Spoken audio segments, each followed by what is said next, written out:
I want to start this video with how I am in relationships because I don't want to frame this like I'm this perfect guy and I'm coming from a holier than thou position. So growing up, my dad was very disapproving of, okay, we're starting off really heavy and this video is going to be heavy. It's talking about girls and relationships.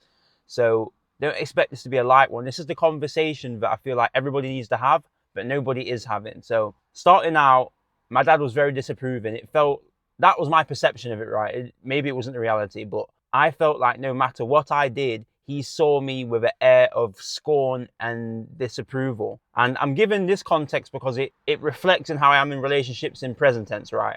So my dad was very disapproving, which how I reacted with that is it's put a constant chip on my shoulder, right? A constant need to prove something and a state of restlessness. So I'm always moving towards something, right? That's the type A in me. That is where the drive stems from, I'm pretty sure. I remember one thing he said specifically, not word for word, but it was to the tune of that I'm like the black sheep of the family, right? Like I'm the naughty person. I'm the one who like he has a bad feeling about me, right? Like I need to be watched because he doesn't trust me. That's essentially how I perceived it. I remember in that moment, it just hit me so hard, right? I literally remember in that moment. I don't remember much from my childhood, but I remember that. So that's my father. We're on good terms now, funny enough, but I feel like, I don't want to say the damage is done, but that is still there, right? We're on good terms there and I do like him. And we get along a lot better today. My mother was a grandiose individual. So I like to say she has an air of narcissism.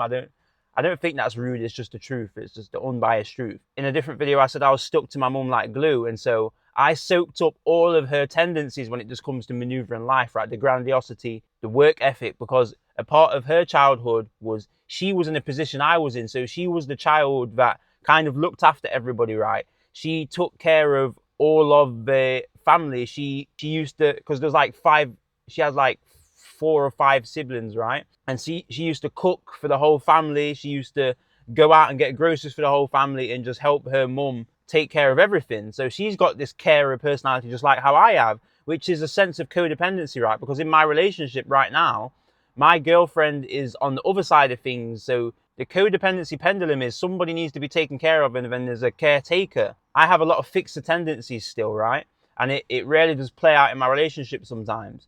Going back to my mother, and yeah, so she's grandiose, and how that has affected me is it's gave me this element of, I want to say narcissism, but breaking that down a little bit further, it's just free-spiritedness. It's my free thinking ability, my ability to just go out and make my own decisions and have my own initiative and kind of just bend life and bend situations to my will.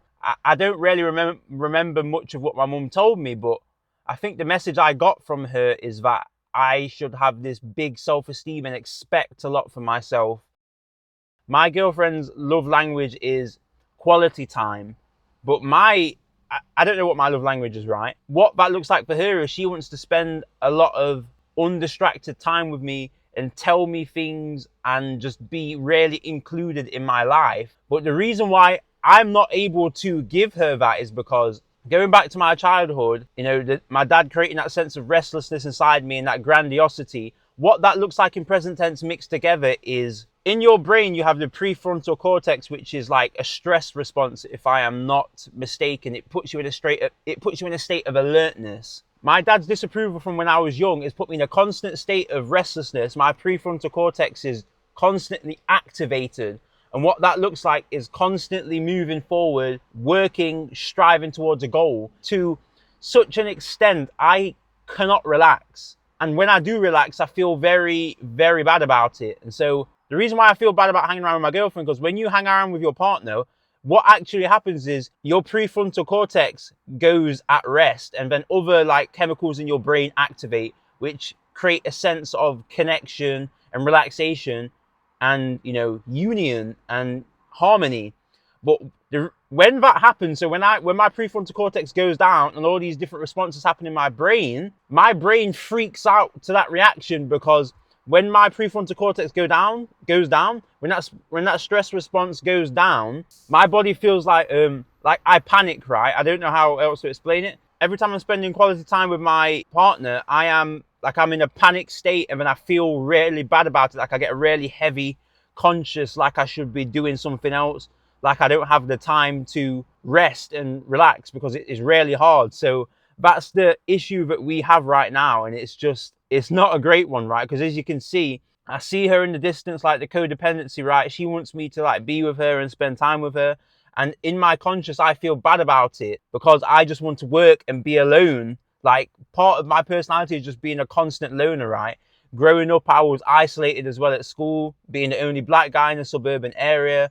It creates this sense of isolation. So there's not only the childhood part of things, there's like how my environment shaped me growing up being the only one of my kind. So not only am I the only black guy, I have a completely different personality type to the masses of people as well. So it's just my reality has, and growing up how I have has just created this really unique experience for me. I told my partner when I was starting out, not starting out, like a couple months in when we got a little bit more comfortable together, I was like, I don't know how to love, right? Like I said in another video, if somebody asked me if I love my parents, I can't say yes because I don't really know what that love feeling feels like. I've been in relationships in the past when I was younger, and I've told the partner I was with I loved them, but to be 100% honest, I was just lying because I just wanted to tell them what they want to hear. Like, I don't know what love feels like. Contrast that to my brother, who is a heavy feeler, right? Like, I'm not a feeler when it comes to emotions and stuff. This is why I'm so emotionally self-aware, because I can access my emotions and stuff without any emotionalness towards it, if that makes sense. But he's like kind of repressed his emotions, so he avoids his emotions, right? That's what I'm trying to say. It's more of an avoidant attachment style. And he's had his heart broken in the past because he loved his partner when he was like 16 really heavily, and she like broke his heart and cheated on him, right? And that caused this trauma response in him where he's adopted more of a worldview towards like red pillism and stuff. So he's like a womanizer, which I think is a trauma response. He's literally, I don't really see the need to go out and womanize, right? I'd literally rather just go to an island and just produce results and work. Like, what I also want to say as well is, I don't think it's good ever really to have blanket statements towards any area of life. So I think it's good to adopt multiple worldviews and realize it's fluid and everybody's experience is different. That plays out the same in relationships as well. So relationships can take on so many different forms, right? It just depends on your personality type. Going back to the DISC personality reference, we've got dominance, influence, stability, and compliance.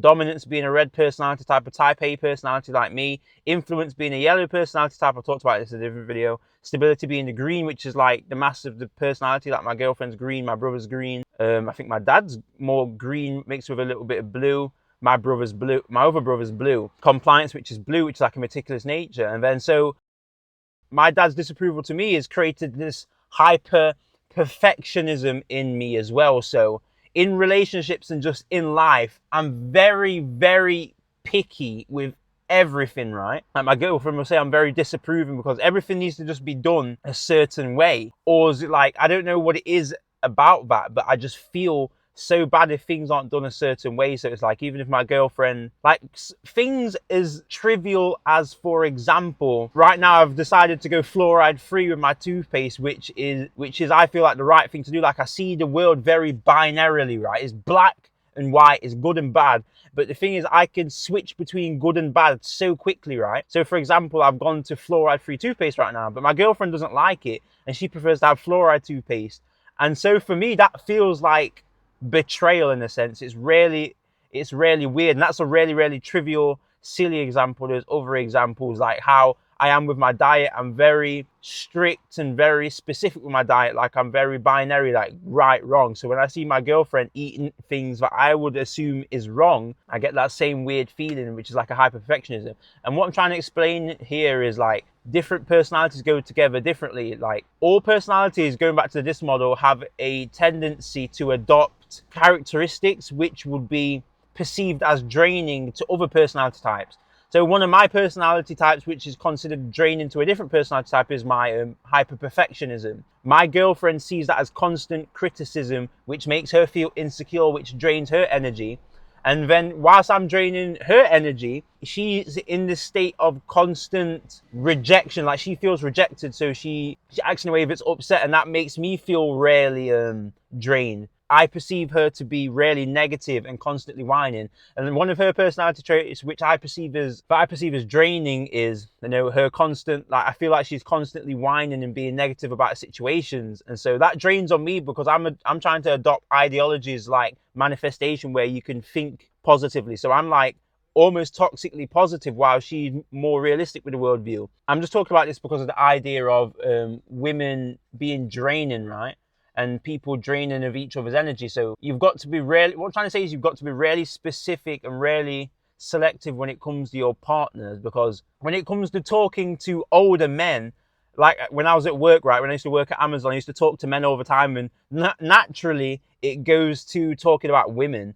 And the number one thing, unsolicited advice I always receive from men, is that you either need to focus on yourself and move towards your goals and ignore women, or you need to be very selective, don't get married. And it's just this air of skepticism but towards the female nature side of things. And the reason why that is because people at large don't really go about their life in a very meticulous manner. So they kind of just take the women that falls into their laps. They kind of just get what they're given, right? It's this passive approach to life versus kind of designing your own life, which requires a lot of willpower. And because the masses of minds, willpower has been shrunken so much through societal ideology, this idea of relaxing on weekends, drinking alcohol, adopting negative vices, not having conversations like this, repressing negative emotions. Most people don't have enough willpower to go and design their life and be really meticulous with their partner, or work on their self to such an extent, work on their character, do therapy, increase their income source, work on their diet, get healthy, everything else, right? They don't have enough willpower to go and do all that, invest, and then go out and attract the girl or woman what would really suit their needs, right? Most people live a life of quiet desperation because they've kind of just given their hand. This is where the whole idea of fate comes into play, because most people don't get to experience what it's like to have a really fulfilling life because they've adopted the wrong ideologies, and thus their willpower has taken a hit. And so this is most men's dissatisfaction. It comes down to women, because, you know, we have our own tendencies as well. We have different personality types what aren't in our best favor: narcissism, spite, revenge, all these kind of things. Women have the same, and so certain men attract certain types of women. Like I attract passive women, but my brother, because he's passive, he attracts dominant women like how I am. You've just got to look at this whole idea of women in relationships in a fluid manner, because it really is fluid. Oh, I also want to take a completely different standpoint on this whole relationship side of thing. It is related, but it's more from the angle of a P word. If I mention adult content and something that's been very normalized in today's society, I think you know what I understand. So this kind of plays into the idea of willpower, and I'm going to get a little bit abstract, so you've got to bear with me with what I'm saying. Okay, there's multiple problems with the P word, but the biggest problem with the P word and the soft P word, everything is hypersexualized in the society. All content on TV, social media is insane, right? Instagram is insane with the women influencer and all this different promiscuity what's being promoted in society. The problem with this is that, the problem with this for men anyway, I'm not too sure about the problem with it for women. I guess women can relate too. This constant pushing of this narrative of sexuality, because sex sells, right? Obviously, it sells because it's literally the strongest driving force in our life. The problem with it being the strongest force in our life is, and the way it's portrayed throughout society is, it's become vice, right? And what I mean by that is, sexuality is no longer a means to procreate. It's literally just become a vice. Just like how everything else in society is, the alcohols, the weeds, the tobaccos, the repressing of emotions. It's become a vice. And the thing about vices is they kill willpower. But the thing about pornography is, because it's a part of our body, it's not seen as a vice. And insidious, right? The way it infiltrates through society. Because we've got a vice which is generating from inside of our body. We're really underestimating the extent to which it's addictive and can occupy our thoughts. When I used to watch the P word, when I started watching the P word when I was 8 years old, right? And I got introduced to it by a friend who I shouldn't have even been friends with. It was bad company for me. I used to like the thrill of naughty people when I was younger, so I used to have a lot of people in my life who didn't serve my best interest and probably wouldn't have been good for me. So this guy introduced me to the P word, and I remember getting caught by my mother watching the P word, watching the P word when I was 8 years old. My mum was furious, right? But that led to with me, an 8-year relationship with the P word, which was very weird. We never really had emotional conversations growing up. I grew really frustrated because I wasn't able to have real conversations with my parents, right? So we could never really talk about emotions or talk about, there was always an elephant in the room in our family household, but it never really got addressed.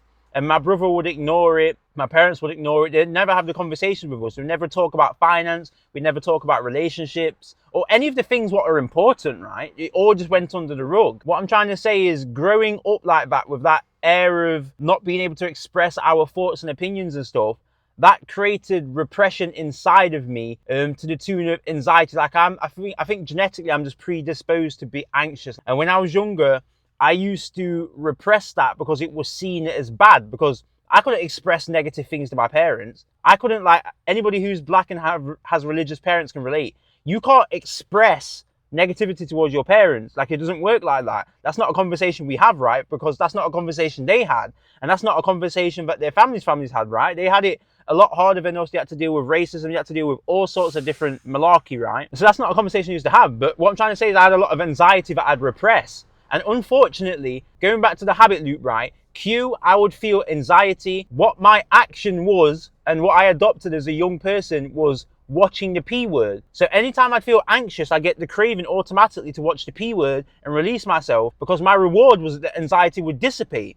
But obviously the anxiety doesn't dissipate. It goes to the bottom of me, and that anxiety is stored up. What made quitting the P word so hard, on top of the fact that it's adopted by society, it's a part of your body, so you don't even see it as a vice, you see it as this natural thing. The thing what sucked was my withdrawal symptoms when I started quitting the P word. All of that anxiety I'd repressed over my 8 years, because I started quitting when I was 16. All of that anxiety from 8 to 6, all of that repression, anger, and unsaid conversations, the elephants in the room, all of that started coming up and through me. And I had so much anxiety and brain fog for like a good year or two quitting the P word. It was insane. I remember specifically being in McDonald's, and I was so preoccupied with myself and my thoughts, because I thought somebody from school was going to see me in McDonald's and it was going to cause a lot of attention, and I was going to be really embarrassed, right? So I had this like overwhelming anxiety when I was in there. And I remember just being like to my parents, like, we need to get out of here. Like, I need to go. And then my parents were like, what are you talking about? Just relax and blah, blah, blah. What I'm trying to say is, with that whole idea with the P word,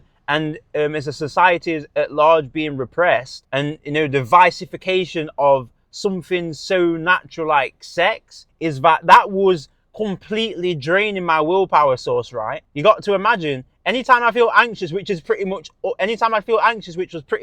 the time, I would be preoccupied with hypersexualized thoughts. But the reason why that's bad is, just like if you was quitting cigarettes and it's hard, you're preoccupied with cigarettes, right? The reason why that sucks is because that preoccupation and that need to be constantly fixed with a stimulus, that kills your willpower, and it kills your ability to think long term. Your ability to think long term is part of wisdom. Wisdom is ability to think long term and act in a way. And so what I'm trying to say is, what you'll see a lot of in middle class society and lower society is people's ability to think long term is completely eroded. And what happens then is people are put in this very animalistic, primitive state of, I need to eat, I need to sleep, I need sex. So it's just very animalistic, very primitive.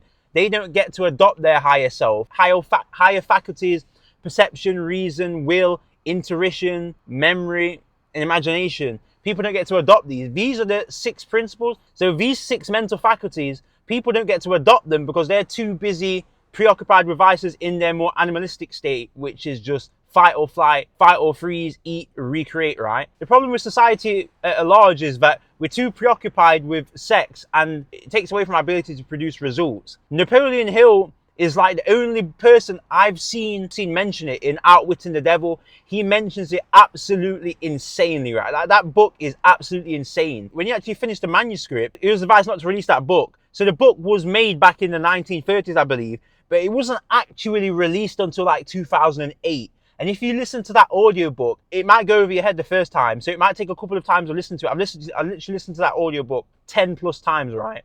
Like I said, it might go over your head the the first couple of times, but when you understand what he's trying to say, it's just like, whoa, right? He wrote that in the 1930s, and it's probably more relevant now than it was back then. Like, what he's saying is absolutely insane with how the masses of society just get completely distracted by the wrong things, right? It's like the whole idea of 90% of the world are just completely in the state of delusion. It's insane. In Think and Grow Rich, he talks about this idea of sexual transmutation, which is taking that preoccupation with sex, dealing with that vice and overcoming it. You take all that free energy and move it towards a goal, you're completely unstoppable. And so Napoleon Hill in Think and Grow Rich talks about how most men don't produce their best results in artistry, whether it be authors, actual painters. Most people don't get to their peak and start producing magnum opuses and stuff like that until they're like later on in their life. What's happened is that preoccupation with sex has gone away, and now they're freed up to focus on things what actually matter. And I think part of the reason why I have so much willpower, apart from obviously my genetic predisposal to it, is that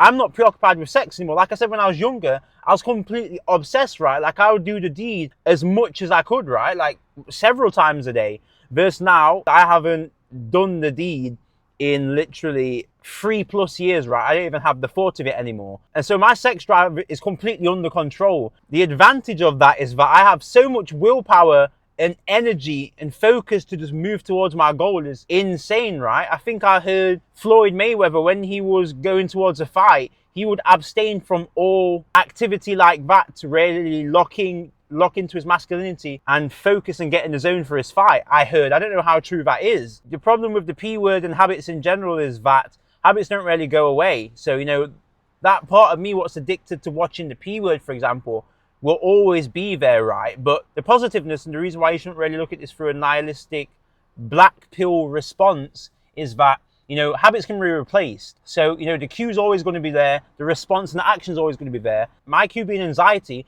I'm always going to get that cue of being anxious, because anxious is just an emotion, right? Anxiety is just an emotion, and you shouldn't try to repress any emotion. That anxiety is still a cue. The thing is now, I deal with my anxiety in more productive ways. My cue isn't to release it through the P word and repress.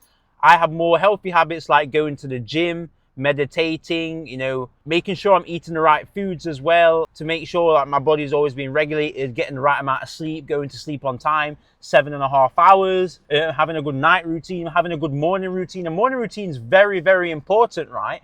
No, I don't think many people talk about the idea of a morning routine. Like, for example, your cortisol, so your stress levels are the highest first thing in the morning. This is why in the morning you wake up and you feel really groggy and you don't want to move.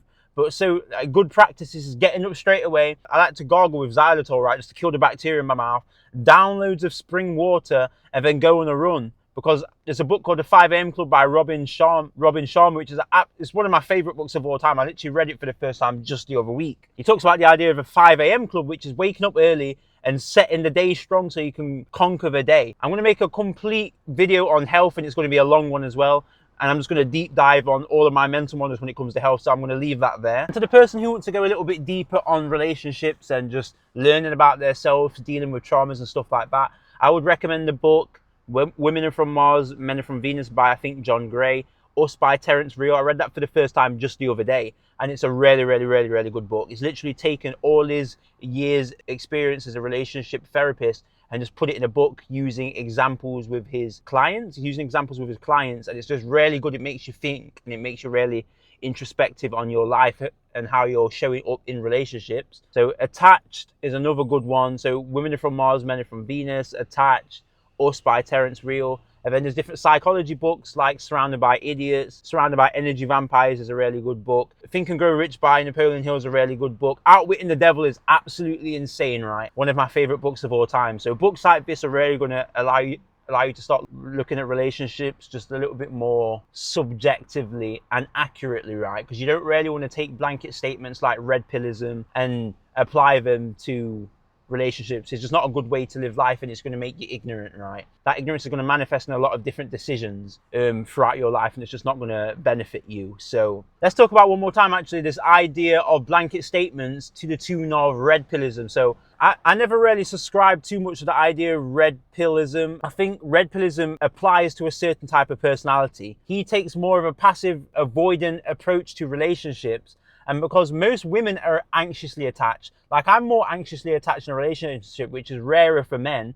It's normally women which are anxiously attached. I'm more secure now because I have so much awareness towards it, but a lot of those anxious traits still play out, right?